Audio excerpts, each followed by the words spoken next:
I was 6 5-3 up, literally 2 points away from winning the match, and that's when I fell and I snapped my ACL.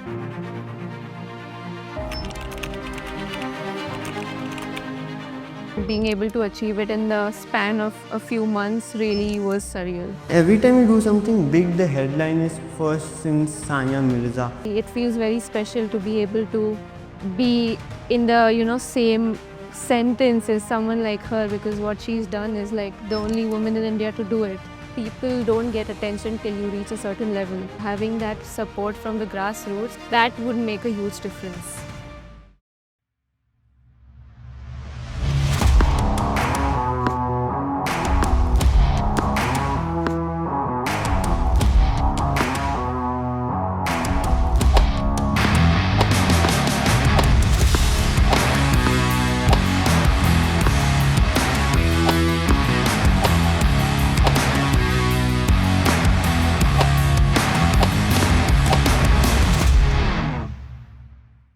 Hi, I'm Manan. Today on Mike and Magic, we have Vaishnavi Adkar, who is a rising Indian tennis player and whose fearless game and determination are inspiring a new generation of athletes.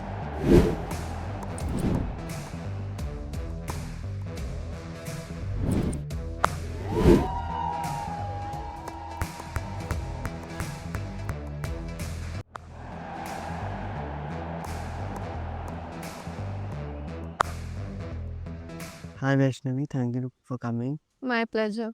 So you won big, then your ACL snapped a week later, and emotionally, how do you even begin to process that sudden shock? Have you ever wanted to give up? Yeah, I mean, that injury happened right after I won my first ITF Juniors title, and it was like very unexpected because I never thought something like that would happen to me, and especially that early in my career. And I still remember I was 6 5-3 up, literally 2 points away from winning the match, and that's when I fell and I snapped my ACL.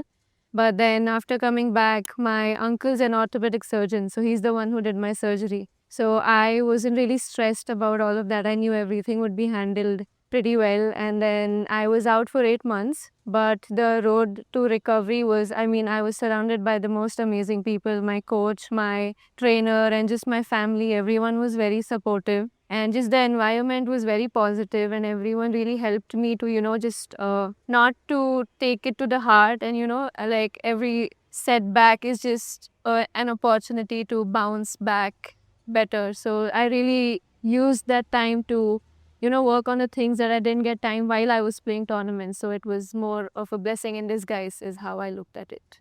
You went from world number 643 to India number 1. Did it look crazy living it as it sounds? It definitely was, because that 1 week in Bangalore changed a lot of things, and like, it helped me jump like I think more than 200 spots in the ranking. And even the week later, which I won, two of them, like, because I know a lot of the girls who were ranked better than me, I was ranked pretty lower. So I didn't see that happening anytime soon. Like, that definitely has been one of my goals, and being able to achieve it in the span of a few months really was surreal. What's the coolest thing that's happened to you ever since you became India number 1? I think it's all these shoots and the interviews, definitely. Like, I'm definitely not used to it and haven't done so many of these, but especially after those 2 weeks and becoming India number 1 and everything, like just so many interviews and all, I think it's pretty cool. Can you talk us through the preparation process, both as a team and on an individual level, for the intensity of these tournaments? I think every tournament we just take it, just what all things that I want to be working on. Then even the past tournaments that I've played, we get to know a lot of things. We get to learn a lot of things. So, and now that I have my coach traveling with me for most of the tournaments, thanks to the Motilal Oswal Foundation, even he gets to see me play, and then we just learn a lot of things, and those things help us to understand what we need to do better. So, just all of these things play an important role in preparation. What were you struggling with this year? This year, I think one of the biggest changes for me has been I shifted from Pune to Bangalore. and being away from family has been one of the toughest things. But at the same time, as I said, my family is very supportive in the decision that I had to make because I knew it was going to help me. So that has been a really tough thing. But ever since I've shifted to Bangalore, everything's been helping out really well. Everyone here is the academy and the atmosphere, just the people, everyone's been very welcoming. So like it didn't feel like I was shifting cities and shifting to a completely new academy. What do you do when you lose? Do you feel angry or do you analyze the game? After losing, I mean, yeah, losing is definitely not easy. No one likes losing. Obviously, there is some anger, you get upset. But at the same time, it's important to learn from that experience because there, like, a loss teaches you way more than a win would because, you know, it shows what all things you need to work on and it just helps you realize where all you lack. So I think, like, it's okay to take a day to, you know, just process the loss and just feel upset. But then it's important to, you know, just start thinking about getting better and getting improving from the next day, I would say. Your mom travels with you and your sister, so your dad has spoken about how hard budgeting is.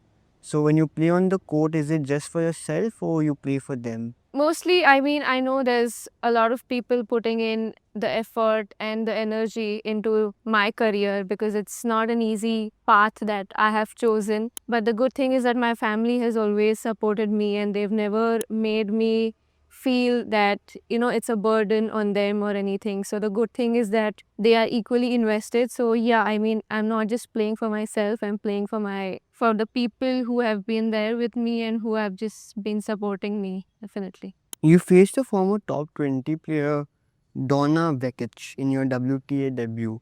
What goes through your mind walking into the court and coming up on TV? It definitely was a big opportunity because I wasn't expecting to get a wild card in that tournament in the first place. But then I lost in the qualifying and I made it to the main draw as a lucky loser. So that itself was a big opportunity because WTA 250 is a big event and we don't have a lot of them. It's just one event in India.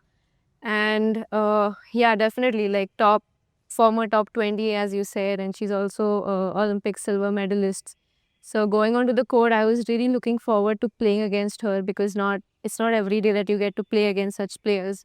So I just wanted to make the best out of the opportunity and see how I'm able to compete against someone like her. After you beat Ankita Raina, did you actually let yourself celebrate or you focused on the next tournament? What my parents have always, you know, made sure is that we celebrate the wins. And it's important to do that because, you know, there's no point in just keep thinking about what's next. You also need to stay in the moment and just enjoy it, like the wins. And even after losing and all, my parents have never made me feel like as long as you're giving your best, even if you lose, it's fine. The most important thing is that you're giving your best. So yeah, every time, like especially after a good win, we make sure to celebrate it. And every time you do something big, the headline is first since Sania Mirza. So how does it feel being compared to a legend? It definitely is a big deal for me, I would say. It really means a lot. It feels very special to be able to be in the, you know, same sentence as someone like her because what she's done is like the only woman in India to do it. So yeah, it definitely is a big deal to me. How do you handle competing against players who are also kind of your friends? See, everyone's a friend off the court, but on the court, it's everyone's, you know, I would say everyone's a rival. So we play for ourselves, and all these things don't really matter on court. You idolize Djokovic and Serena.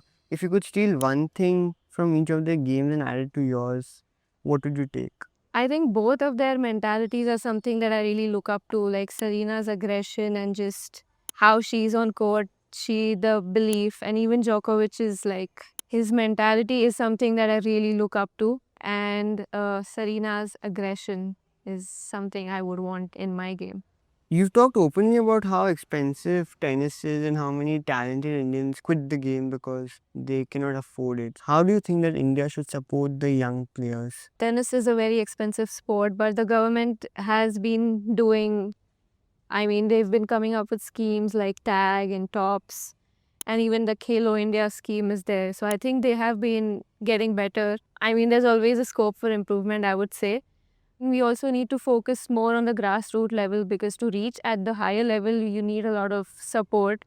So what's wrong sometimes, it's that, people don't get attention till you reach a certain level. It's also a very big deal to, reach at that level. It takes a lot of things. So having that support from the grassroots, like, if that would make a huge difference. Do you think women's tennis in India gets the same attention as men's tennis?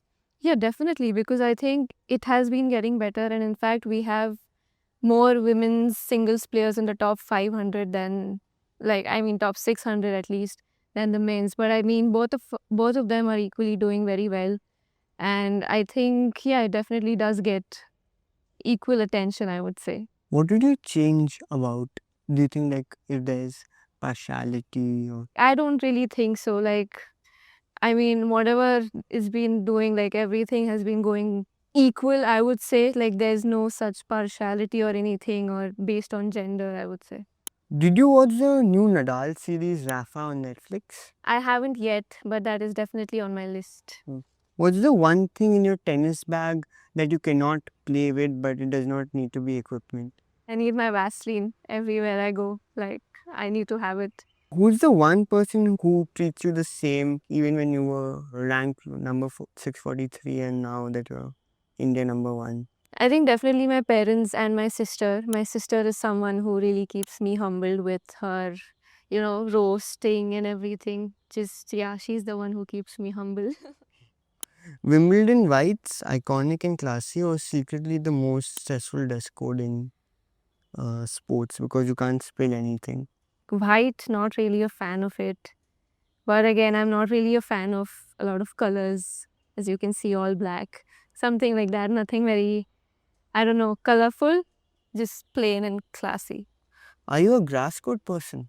Not really. I haven't played a lot on grass. I think I've played literally 4 tournaments, or even 3 tournaments in my life on grass. So I don't really have a lot of experience. So more of a hard court person.